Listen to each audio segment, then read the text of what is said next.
cardiovasculaire, renforcement musculaire. J'ai tout ça, j'ai cette expérience-là. Regarde, tiens, mes diplômes, c'est des diplômes d'État. Ils sont valables. Et moi, je serais fier, tu vois, si on me les demande. Au contraire, tu vois. C'est pas un manque de confiance. C'est au contraire. Est-ce que tu es diplômé? Et ça montre que la marque est professionnelle. J'ai fait tellement de trucs, on m'a jamais demandé de diplôme. J'aurais pu être un charlatan. Qu'est-ce que tu sais? Qu'est-ce que tu en sais que je suis bon sur le terrain? Justement, ce côté marque, Ouais. c'est ce côté entrepreneur Ouais. que tu es devenu. Est-ce que justement, c'est venu rapidement de te dire je suis entrepreneur ou tu as mis du temps à le comprendre, endosser cette. Et je vais te dire un truc très sincère, je me considère même pas comme entrepreneur. C'est grave ce que je dis. Je suis entrepreneur de la vie, il n'y a pas de souci, mais entrepreneur, pour moi, c'est business, etc. C'est entreprendre. Bon, je suis entrepreneur parce que la société le veut. Mais pour moi, je ne suis pas entrepreneur. Je suis libre, en vrai. Je suis libre, je fais ce que j'aime ce que je fais. Mais entrepreneur, on ne met pas assez en avant, je trouve, le fait, les désavantages d'un entrepreneur. Ouais. Mais c'est ça le truc. Tout le monde idéalise l'entrepreneuriat. Bah, c'est devenu un peu à la mode. C'est une mode. Ces 10 dernières années où on a vu tout le monde endosse cette casquette, Ouais. que ce soit pâtissier, Bah oui. coach, etc. Mais malgré tout, on reste entrepreneur, bien sûr. tu vois, notamment en ce qui te concerne, il y a le coach qui est indépendant, donc qui fait ses prestats, etc.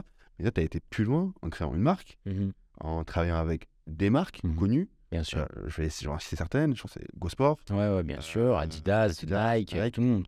Ouais, j'ai Nutri, plein de marques. J'ai eu la chance de travailler avec beaucoup de marques, ouais.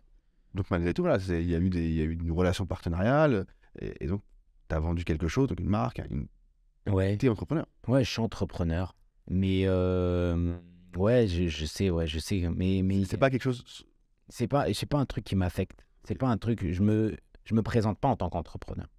Je me présente en tant que coach, préparateur physique. Mais c'est vrai que je suis entrepreneur. Je suis passé du salariat à l'entrepreneuriat. Donc, je suis passé du militaire à la vie civile. Et c'est vrai que c'est pas la même chose. Mais attention, il y a des désavantages, des inconvénients et des avantages dans tout. Le salariat, voilà, on a un patron qui nous met un peu la pression. On a des horaires de travail, on est moins libre. On a 5 semaines de congés payés. Moi, à l'armée, j'en avais 9. Donc, j'étais content quand même. Mais là, si tu travailles pas, t'es pas payé.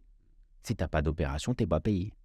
Tu as 4 enfants, ça veut dire que tu dois charbonner. Tu peux avoir 130 000 abonnés sur Insta. Si tu peux être pauvre, hein, tu peux gagner les SMIC. Ah, mais sois bien d'accord, ça veut rien dire. Ça veut rien dire. Moi, en confinement, je me suis retrouvé dans un bourbier un petit peu vite fait. Mais heureusement qu'il y avait les réseaux sociaux. Je ne pouvais plus coacher. Parce qu'il s'est passé quoi pendant. Tu as réussi à t'adapter, tu as fait des lives? Oui, je me suis adapté, j'ai fait des lives, exactement. Mais j'ai travaillé avec des marques que j'aurais jamais pensé travailler. J'ai travaillé avec la Fnac et Darty pendant le confinement. J'ai fait des lives sur leur Insta. Vous faisiez quoi? Vous voyez des télés? Non, même pas. C'est que sur leur Insta, ils incluaient un coach. Et j'étais le coach de Darty, tu vois, sur leur réseau. Et c'est beaucoup de visibilité. Et je travaille avec d'autres presse. Ceux qui contactent pour bosser avec eux. Exactement. C'était magnifique. Mais ça m'a permis de gagner ma vie, tu vois. Mais je coachais pas. Je faisais des lives. Donc il faut accepter aussi de faire de la gratuité pour avoir du payant.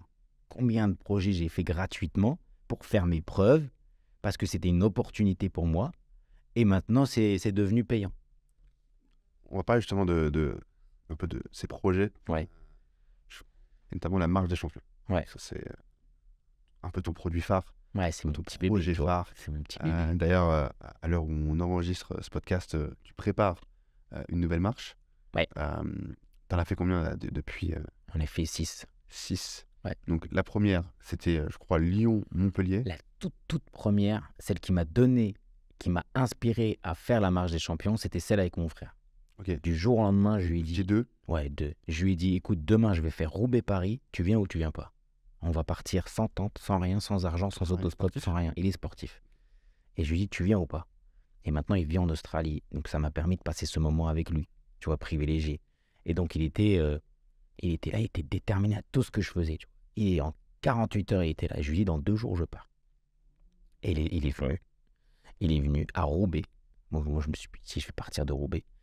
Et écoute, t'as pris juste un sac à dos, c'est bon, t'as pris un sac de couchage? Non, même pas. J'ai pris un petit drap. C'était en mois d'avril. Un mois d'avril, ne te découvre pas d'un fil, comme dirait ma mère, tu vois. Il faut pas avoir trop... tu vois, attention, il fait froid quand même. Hein. On le voit, et c'est ça, on est dedans là. Il pleut tout le temps, etc. Et je lui dis, on part, ça y est. Et il était chaud. Et comment on va faire pour manger? On ne sait pas. Je sais pas. On part à l'aventure. Et on est parti. Et on a mis 4 jours ou 5 jours, je crois, à faire 250 km. Et je vois aux 10 premiers kilomètres, on a dépassé Roubaix, on est vers Villeneuve-d'Ascq, etc. Et je vois, parce que moi je partage en direct. Donc en story, c'était Snapchat et c'était Instagram un petit peu. Donc je partageais un peu sur les réseaux. Et on vient m'apporter des bananes. Mais comment ça se fait? Vous nous avez eu où? En story. Je vous vois en story. Putain, merci beaucoup, c'est trop gentil, etc. On passe un peu de temps avec lui. Je me rappelle, c'était un garçon. Et il nous a apporté des bananes. Et nous, on était choqués, tu vois. Et après, je remarche.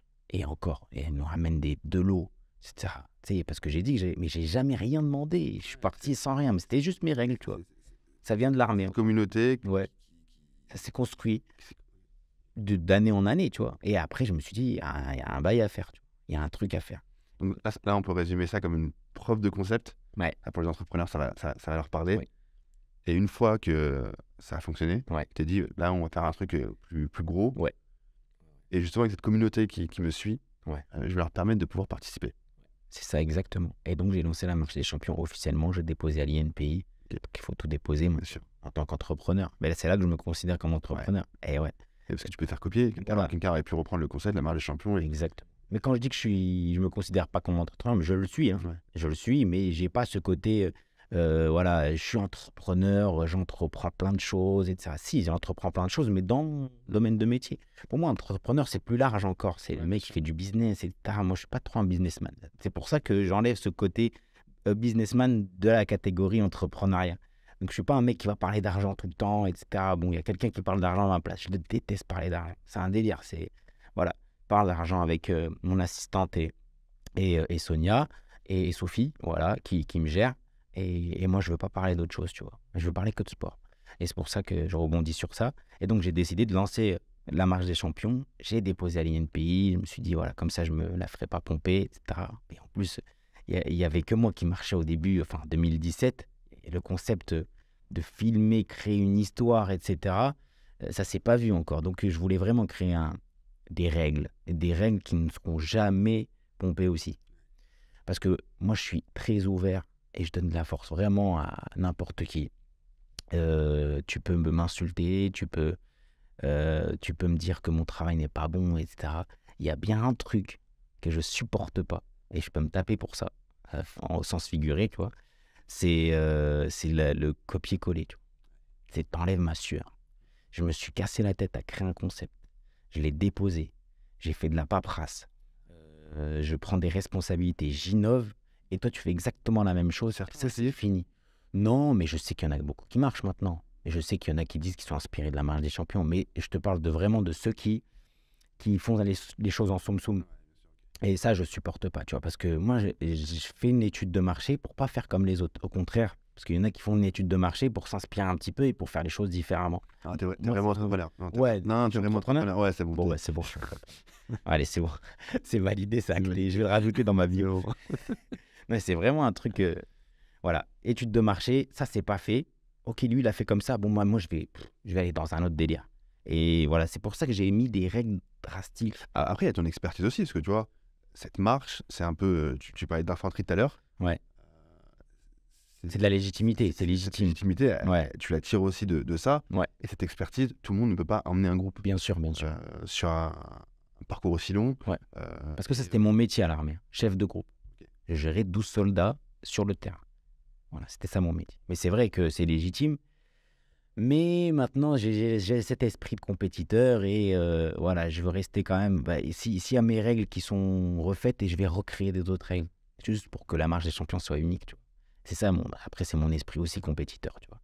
Donc, j'ai mis sans eau, sans nourriture, sans argent, sans autostop, sans tente. Sans tente, parce que tu rajoutes une tente. Il est 16h, il pleut, on est entre deux départementales. Tu te dis, c'est bon, hein. À 21h, je suis sous tente. Non, la marche des champions, c'est pas ça. Tu fais minimum 300 et quelques kilomètres, voilà, sans compter celle que j'ai fait entre Marseille et Lille. Mais la première édition, c'était 317 kilomètres, partir de Lyon à Montpellier avec toutes les règles que je viens de te citer, avec un casting que j'ai choisi. Donc, je prends un entrepreneur. Donc, j'avais pris Moussa Camara, j'ai pris un professeur de langue, j'ai pris Kamel, j'ai pris Alice, qui était malade auto-immune à l'époque. J'ai pris Paloma, qui était très sportive. Et j'ai pris Hugo, qui était étudiant. Donc, j'ai vraiment diversifié mon casting pour que tous ceux qui regardent la marche des champions puissent s'identifier à eux. Se dire pourquoi eux et pas moi.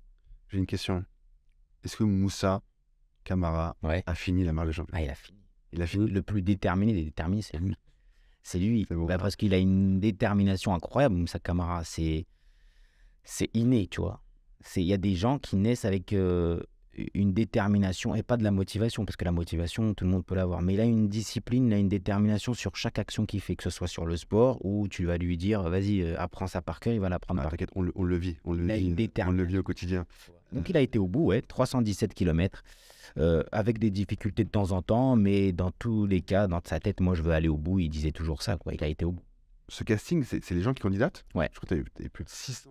La première édition, non, j'en ai eu 300 ou 400, je crois. Ok. Ouais, c'était pas beaucoup, enfin, c'était beaucoup quand même. Et donc, tu les sélectionnes? Je les sélectionne, donc je leur demande d'envoyer une petite vidéo, une photo, une présentation, pourquoi tu veux faire la marche des champions, etc. Et donc, moi, mon rôle dans ce casting-là, c'est de prendre vraiment des profils divers et aussi le vivre ensemble. C'est ce qui manque dans cette vie, malheureusement, le vivre ensemble. Je voulais absolument qu'il y ait des personnes de couleurs différentes, d'origines différentes, de cultures différentes, la société, qui vivent ensemble. La société sociale. Je voulais réunir la France. Ok. Je voulais réunir la France pour que les gens s'identifient à eux et pour vous dire, écoutez, bon, la 3e édition, j'ai réuni, j'ai pas fait exprès, c'était pas prévu. J'ai réuni un Renoir et un flic à l'époque de Floyd. Je te jure que j'ai même pas fait exprès. C'était le destin comme ça. Et regardez, c'était les meilleurs potes pendant la marche. Ils s'entraidaient. C'était incroyable. Donc, première édition, c'était magnifique. 2e édition, on commençait à prendre un peu plus de visibilité. J'avais toujours pas de partenaire. 2e édition, c'était Lyon-Paris, 400 et quelques kilomètres. 3e édition, Nancy-Paris. Et la 4e édition, c'est là où ça a pété vraiment la marche des champions. C'était entre Marseille et Lille, mais j'ai changé totalement le concept. C'est pour ça que c'est important de sortir de sa zone de confort, déjà prouver, et ensuite se dire, ok, est-ce que je suis capable de faire 1000 km avec un bus qui va me suivre au quotidien, sans que je dorme dedans. Je dors toujours dehors avec mes règles, mais le bus va servir pour l'association que j'ai choisie et pour récolter un maximum de cadeaux pour les enfants hospitalisés. Et au final, on a récolté 80 000 € de cadeaux, le bus était rempli, et j'avais 5 marcheurs qui marchaient au quotidien avec moi, donc au final, pendant 22 jours, j'avais 100 marcheurs qui ont marché. Donc ça, c'était incroyable. 22 jours. Partenaires, Gulli, GoSport, Matrix, c'est eux qui ont chargé le bus. J'avais qui d'autre? J'avais l'association C'est que du bonheur. J'avais, voilà, maximum. C'est que bonheur, c'est Omar et Merci, ouais. Et donc, voilà, c'était comme des oufs, tu vois. C'est incroyable. Incroyable, le bus rempli de cadeaux. C'est des millions d'audience. Les gens, ils venaient me ravitailler, ils apportaient des cadeaux pour les enfants en pleine période de Noël. Incroyable. Et du coup, le travail, enfin, faire participer des associations, tu l'as refait? Ouais. Maintenant, j'ai changé encore de concept. Okay. 5e édition. J'essaie d'être vraiment divers dans les concepts pour pas que ce soit quand même rébarbatif pour les gens et pour le public. Et donc, 5e édition, j'ai fait Paris-Saint-Malo, 354 km. Gulli en partenaire, parce que ça s'est super bien passé, et que Gulli. Donc, c'est le partenaire média. C'est eux qui apportent la visibilité. C'est le groupe M6, donc vraiment, ça, c'est magnifique, tu vois. Moi, je m'entends super bien avec eux. Je suis ambassadeur Sport Gulli. On va voir un dessin animé sport sur Gulli bientôt. Peut-être. Mais en tout cas, ouais, j'essaie de vraiment apporter ma touche sportive à la communauté Gulli, okay. Que ce soit les jeunes et les moins jeunes. Donc voilà. Et Gulli, en fait, eux, ils se chargent non seulement du partenariat média, mais en plus de ça, ils apportent des cadeaux. Ils vont offrir des cadeaux à l'association des duos qui vont aller au bout de l'édition. Donc là, j'avais pris 5 duos, donc 10 personnes. Un duo a été au bout, donc les 2 sœurs. Et c'est eux qui se sont vus, qui ont fait remporter à leur association qu'ils avaient choisie au départ, des cadeaux de la part de Gulli. C'est ça le deal. Et c'est magnifique. Tu vois. Et la 6e édition, c'est là dans 10 jours, 15 jours. Ça va être la même chose, sauf qu'avec des profils totalement différents. Ouais. Mais ce qui est intéressant, c'est qu'on retrace, tu vois, un peu la marche des champions. C'est toi, en fait. C'est-à-dire que ton expérience militaire, le fait de faire participer tout le monde, des célébrités. Parce Exactement. Il y a eu des... Il y a eu Sheriff Aluna et Jennifer l'année dernière. Là, il y a Stomy Bugsy, Mehdi Zidane. Ouais, t'as eu Absatoussi. Absatoussi, la 3e édition. La 4e, et tout le monde. Alors là, il y avait Chris Marquez, il y avait Rod Fanny, il y avait Kevin De Bonne, il y avait plein de gens. Et Rémi, le rappeur. Il y avait plein de gens qui ont marché pour les enfants. Donc marcher pour les enfants, à chaque fois, toutes les causes sont réunies donc c'est le truc qui te ressemble le plus, la marche. Ouais, mais c'est ce que j'aime le plus. Et je suis pas payé à faire ça. C'est ça le truc. Et justement, il n'y a pas eu des tentatives, des tentations de justement peut-être vendre le concept Si. À la télé ou... Si, ouais. Mais je veux être libre. À la télé, on n'est pas libre. On n'est plus libre. Il y a des autres personnes de la production qui vont avoir leur dernier mot aussi. Leur mot. Même si tu restes maître de ton projet. Ils vont s'approprier le projet. Et moi, j'ai pas envie. Je suis libre, j'ai mon téléphone. Tu vois. Et je partage ce que je veux, je prends qui je veux. Et personne va me dire, tu prends lui. Personne va me dire, tu dois les embrouiller. Attention, il faut de l'audience. Ça te faciliterait la vie quand même. Ouais, mais c'est authentique. Parce que je disais que tu as quand même des patrouilles de jour et de nuit qui sont là pour sécuriser le parcours. Ça m'intéresse pas parce que tu dénatures la marche des champions. La marche des champions, c'est ça que les gens aiment, c'est l'authenticité. Ouais. C'est partager au quotidien ce qui se passe. Et il y a toujours une part d'improvisation. Si tu organises trop, moi je suis même pas organisé là. J'ai fait mon casting, bon je me concentre sur le casting parce que c'est très important, primordial. Mais par contre, voilà, l'itinéraire, je l'ai même pas encore tracé, je vais le tracer à la dernière minute. Je veux garder ce côté improvisation, authentique. Et je vais partager au quotidien ce qui se passe, vraiment, je vais rien louper. Mais j'ai pas envie d'avoir des grosses caméras avec moi. Et ça se ressent. Tu vois, on le voit pendant le parcours, tu parlais des gens qui viennent ravitailler, qui viennent vous voir, qui font de la route pour... Ouais. Et les gens à l'arrivée. Ah, c'est incroyable. Et il y en a qui font 2 heures de route pour nous apporter de l'eau. Pour nous apporter des barres céréales. Ah, on joue aussi au quotidien, bravo, ils vous encouragent, allez, merci pour ce que vous faites. C'est trop bien. Ah, c'est prenant. Il m'est déjà arrivé d'être devant les stories et de voir que vous arrêtez la nuit, le lendemain, je me dis putain, ils sont où? De savoir qu'est-ce qui s'est passé. Ouais, exactement. Donc c'est ça en fait que je veux. Parce qu'à la télé, il n'y a plus ce côté direct. Là, on le voit au quotidien. Putain, ils sont où là? Il est 2 heures du mat, ils sont toujours pas arrivés. T'imagines ce truc? La marche des champions, c'est réel. Il n'y a rien de plus authentique et véridique. Et c'est quoi l'effet quand vous arrivez au Trocadéro? Ouais. Quelle satisfaction. Plein de gens qui vous accueillent. Il y a les familles, mais il y a la communauté. Ouais. Satisfaction. Satisfaction personnelle et collective. L'année dernière, j'ai battu mon record de taux de réussite. 100% de réussite à 100 km. Cette année, j'ai envie de faire mieux. Et j'ai fait marcher des personnes qui n'ont jamais marché de leur vie plus de 5 km. Et ils ont été à 100 km. Ils ont dormi dehors. Et ils ne se sont pas ravitaillés. Ils sont partis sans argent, sans stop, sans rien du tout. Et c'est quoi l'impact sur eux après, dans leur vie? Je pense que ça change quelque chose. Je pense qu'ils ont un autre mindset. Et le BTC s'active plus facilement. Et ils ont une facilité d'activer ce BTC, une facilité de se dépasser, de sortir de leur zone de confort. Et ils ont une confiance en eux, indirectement. Il faut se dire, si tu les défies, là, je suis sûr, la plupart, même tous, ils vont dire, bon, j'ai fait la marche des champions, je peux faire ça. Tu vois. Ah, si je le fais une fois, on sait que je peux le réactiver. Voilà, si j'étais capable de me lancer dans la marche des champions, je suis capable de me lancer dans un autre défi. Et que ce soit entrepreneuriat, ou que ce soit sportif. Tu restes en contact avec eux? Ouais, je reste en contact avec eux. Là, par exemple, j'ai le Stade de France le samedi 22 avril. Et ben, je les ai tous rassemblés. Okay, mais d'ailleurs, c'est quoi cette annonce? Parce que wow. Ah ouais. C'est quoi l'annonce? T'es chaud pour remplir le Stade de France ou t'es carteux? Non, remplir, non. Non, mais c'est moi qui me... C'est Johnny, ça. Non, mais carte blanche au Stade de France. Carte blanche au Stade de France. C'est un événement qui s'appelle Battle for Event. Et je suis avec Move Event sur l'événement. Et j'ai déjà fait ça l'année dernière. Mais l'année dernière, j'avais pas carte blanche. Là, j'ai un grand espace pour moi à l'intérieur du Stade de France. C'est dedans. Et après, bien sûr, on peut aller visiter, etc., le stade. Mais c'est pas à l'extérieur. Donc, parce que tu peux pas mettre tout le matos à l'extérieur. On sait jamais il pleut, etc. Donc, c'est à l'intérieur et j'ai un grand espace sportif pour moi. J'ai des tapis de sol, des tapis de course, pardon, rameurs, etc. Je peux faire des challenges, j'ai carte blanche. Et je peux rassembler qui je veux. C'est ça qui est magnifique, tu vois. Bon, maintenant que tu as accepté d'être entrepreneur. Ah, je suis entrepreneur. Bon. Mais maintenant, quand je m'identifie plus au déterminé en tant qu'entrepreneur.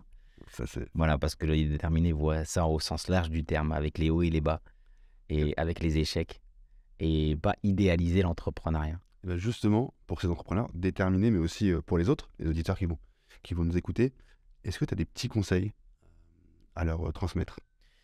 Oui, j'ai plein de conseils à leur donner. Le premier conseil, c'est de rester eux-mêmes, authentiques. Moi, ce qui m'a fait vraiment réussir à atteindre l'objectif que je voulais atteindre, après réussir, je sais pas, il y a différentes notions de réussite, mais en tout cas, moi, j'ai atteint mes objectifs. Et j'en ai d'autres encore, il faut se fixer d'autres objectifs, c'est de sortir de leur zone de confort et de rester eux-mêmes authentiques. Pas s'identifier aux autres forcément. Pas faire comme les autres forcément. Parce qu'il a fait ça, je dois faire ça. Pas se comparer aux autres. Donc rester sur sa ligne directrice, ne pas la lâcher. On a des objectifs. Voilà, la marche des champions, j'avais un objectif. Je ne me suis pas comparé à d'autres marcheurs, à d'autres randonneurs, etc. J'ai fait la marche des champions, je l'ai créée, j'ai fait mon concept, mes propres règles. Et je suis allé au bout de cet objectif et je continue d'aller au bout de cet objectif-là. Donc voilà, restez être authentique, croyez en vous, bien évidemment. Mais pour croire en soi, parce que c'est bateau de dire croyez en vous, pour croire en soi, il va falloir sortir de sa zone de confort et aussi accepter de souffrir. Et quand on accepte de souffrir, on accepte de réussir. Voilà. Donc c'est accepter de souffrir, accepter d'avoir des échecs. S'il y a des échecs, c'est pas grave, tu vois. À un moment donné, l'échec fait partie de la réussite. S'il n'y a pas d'échec, comment on peut savourer la réussite? Il faut accepter l'échec, il faut accepter de tomber, il faut accepter d'échouer. Voilà, il y a des projets que j'ai essayé de lancer, j'ai pas réussi parce que j'étais peut-être pas investi dans le projet, c'était peut-être pas un de mes objectifs, parce que c'était la manière de faire n'était pas cohérente avec mon état d'esprit. Donc voilà, faire ce qu'on aime et accepter de faire aussi des sacrifices. Voilà, il y a des projets que j'ai fait totalement gratuits, comme je l'ai expliqué tout à l'heure, et ça m'a permis aussi d'avancer et d'attirer des projets payants plus tard. Donc ça, en tant qu'entrepreneur, c'est intéressant. Donc faire vraiment des données sans attendre en retour de temps en temps. Et voilà. Donc ça fait partie des secrets aussi de l'atteinte de l'objectif et pas forcément de réussite. Tout le monde a une notion de réussite différente. Pour nos auditeurs, ils peuvent justement te retrouver sur les réseaux sociaux Oui. et au quotidien voir justement en pratique les conseils que tu viens de transmettre. Oui, bien sûr. Au quotidien, il y a ça. Et on te retrouve sur tous les réseaux? Oui, tous les réseaux. Ouais. Instagram, Facebook, LinkedIn, TikTok. TikTok aussi? TikTok aussi, j'essaye de m'y mettre, mais je danse pas. Hein. Ok. Je danse pas sur TikTok. Mais j'essaie de donner un maximum de conseils. Le moins bateau possible parce que TikTok, c'est très rapide. C'est une consommation très rapide. Donc, il faut quand même rentrer dans les détails tout en étant bienveillant, quoi. Mais c'est pas facile sur TikTok, mais il faut s'accrocher. C'est un nouveau challenge aussi, il faut se mettre à jour. Ça fait partie du challenge, c'est 2023. Et s'il y a un autre réseau social qui se crée, il faut se remettre dedans et recréer de manière différente ton contenu. S'adapter, apprendre toujours. Toujours s'adapter. Toujours s'adapter. Il ne faut pas se dire, ah, c'est mort, ça y est, le temps est passé. Non, non, non. Le temps n'est pas passé. La période continue. Il faut garder cette discipline. Et c'est facile d'être motivé. Hein. Au début, hein, comme je vous l'ai dit, hein, c'est la discipline qui fait réussir, c'est pas la motivation. Donc là, tout le monde est motivé sur un laps de temps. Et ensuite, partir sur cette discipline qui nous fait réussir. Mais au quotidien, il faut accepter de souffrir. Accepter de souffrir, c'est le secret. Hein. Parce que la plupart du temps, on reste dans notre zone de confort. La plupart du temps, on reste sur une routine. On fait toujours la même chose. Voilà. Il faut accepter d'apprendre aussi. On va revenir à ton passé nancéen très rapidement. Tu étais au lycée Coubertin. Pierre de Coubertin, à Nancy. On passe une dédicace à la promo de Nancy, des déterminés. Bien sûr, on est partout en France. À la promo de Nancy. À Nancy. Et concernant Coubertin, un homme disait de lui, on l'a pris pour un fou de croire qu'il serait possible de réunir tous les peuples du monde entier sur le même terrain, au sens propre et au sens figuré. Je trouve que c'est quelque chose qui te va bien. Je m'identifie un petit peu à cette phrase, ouais. C'est vrai que Coubertin, déjà, symboliquement, c'était mon lycée.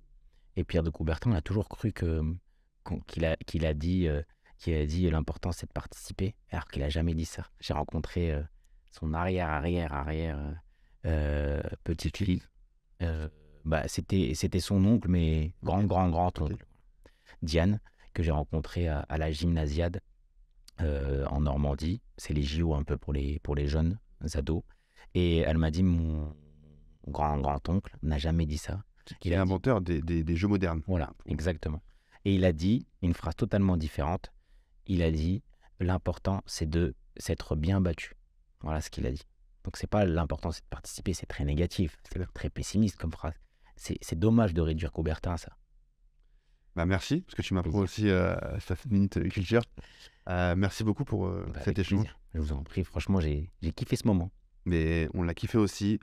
On se retrouve bien évidemment sur l'ensemble des plateformes d'écoute et sur l'ensemble des réseaux sociaux déterminés. Je vous dis à très vite et à la semaine prochaine pour un nouvel invité. À bientôt, Yanis. À bientôt.